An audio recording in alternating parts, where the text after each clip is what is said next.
Olá, bem-vindo a Salmos para uma Quarentena, onde nós meditamos de forma devocional no livro de Salmos, pensando neste contexto em que vivemos atualmente de reclusão doméstica para milhões e milhões de pessoas, e talvez seja o seu caso.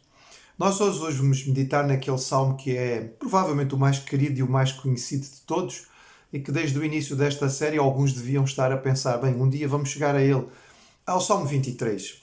Este salmo tão querido que talvez não precisasse ser lido, mas pudesse ser mesmo apenas declamado, diz o seguinte, como todos nós, ou muitos de nós, conhecemos bem. O Senhor é o meu pastor, nada me faltará. Ele me faz deitar em pastos verdejantes. Guia-me para junto de águas de descanso, refrigera a minha alma, guia-me pelas veredas da justiça por amor do seu nome. Ainda que eu andasse pelo vale da sombra da morte, não temeria mal algum, porque tu estás comigo. A tua vara e o teu cajado me consolam. Preparas uma mesa perante mim, na presença dos meus adversários. Unges a minha cabeça com óleo, o meu cálice transborda. Bondade e misericórdia certamente me seguirão todos os dias da minha vida, e habitarei na casa do Senhor para todo o sempre. Ou por longos dias, conforme a versão que você tiver. Salmo 23 é um salmo tão querido pela riqueza da sua transmissão, da sua imagem, e porque é um salmo que nos fala sobre a noção de satisfação plena. Davi tinha uma experiência pessoal com esta ideia. Ele tinha trabalhado nesta profissão quando era ainda bastante novo. É neste contexto que nós o encontramos a primeira vez que ele é mencionado na Bíblia. Quando o profeta Samuel vai à casa do seu pai Jessé, ele vai, por orientação de Deus, para ungir um dos filhos de Jessé como rei de Israel. Ele está a pensar num dos filhos mais velhos, altos, fortes, bonitos, homens feitos, e no entretanto é preciso que se vá buscar o mais novinho, o oitavo filho. Já ninguém se lembrava dele porque ele estava no campo a tomar conta das ovelhas. É nesta atividade que ele vai ter uma experiência pessoal com Deus. Ele vai descrever isto quando no episódio de Golias ele está em entrevista com o rei Saul e ele diz, olha, veio o leão e eu matei o leão, veio o urso e eu matei o urso, o Senhor esteve comigo, ele me protegeu, ele me abençoou e portanto ele também vai me dar vitória aqui. Percebemos que Davi tinha uma noção muito clara deste trabalho o Senhor é descrito como o pastor de Israel em vários outros textos poéticos. Mas aqui não se trata de uma noção de nação. Deus não é descrito aqui como o pastor do povo, ele é descrito como o pastor pessoal, individual. Há aqui uma noção muito possessiva e esta é a experiência de Davi refletida em muitos dos seus salmos. Ele fala de Deus em termos muito pessoais. O Senhor é o meu pastor. Ele é o meu pastor, é o meu pastor pessoal.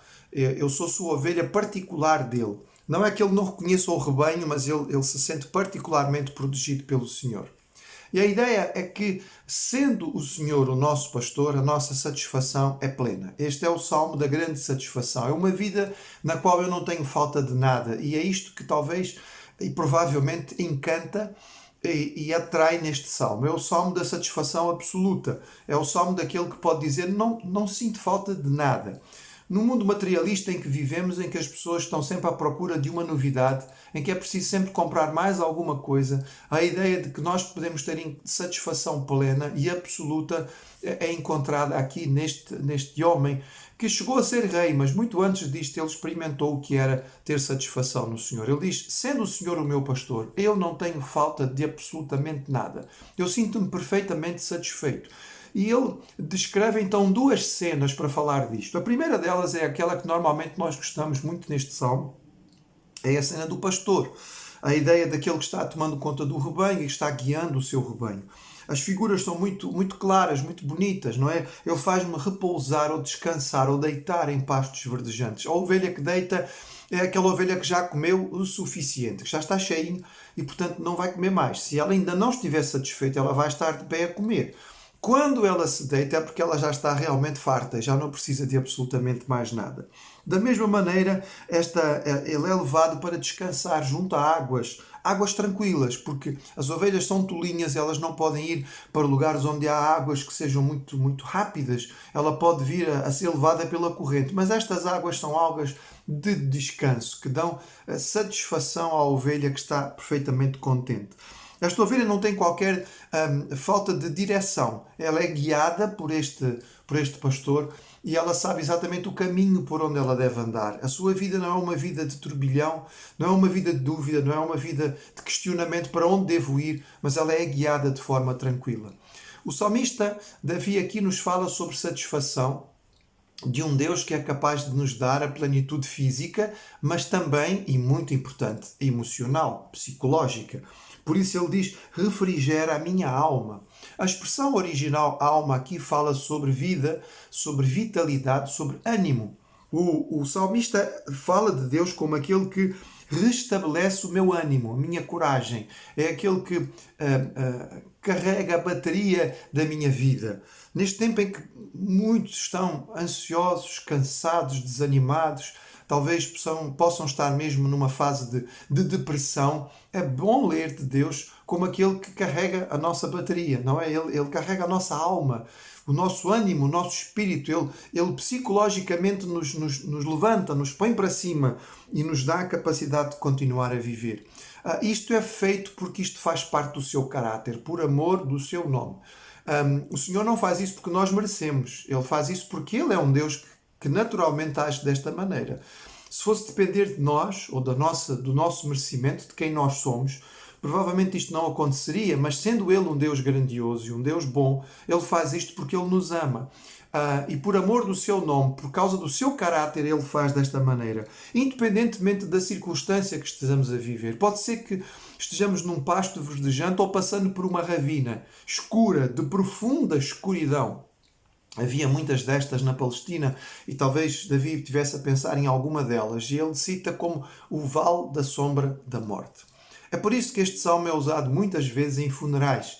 Nós o usamos muitas vezes neste contexto para falar que naquele momento em que passamos pelo vale mais profundo, pelo momento mais difícil, pela hora da transição, de passagem desta vida para a outra, mesmo assim o Senhor está conosco. As armas próprias do pastor, o seu bordão, não é o seu cajado, estão ali. Ele é aquele que defende, ele é aquele que guarda, ele é aquele que faz com que esta transição seja feita de forma suave. E mesmo quando passamos pelo vale da sombra da morte, e todos temos que passar e um dia passaremos, Ele está connosco. E por isso nós temos descanso, não temos medo. Podemos estar tranquilos e podemos encarar esta passagem com sossego. E logo a seguir, então, a imagem seguinte.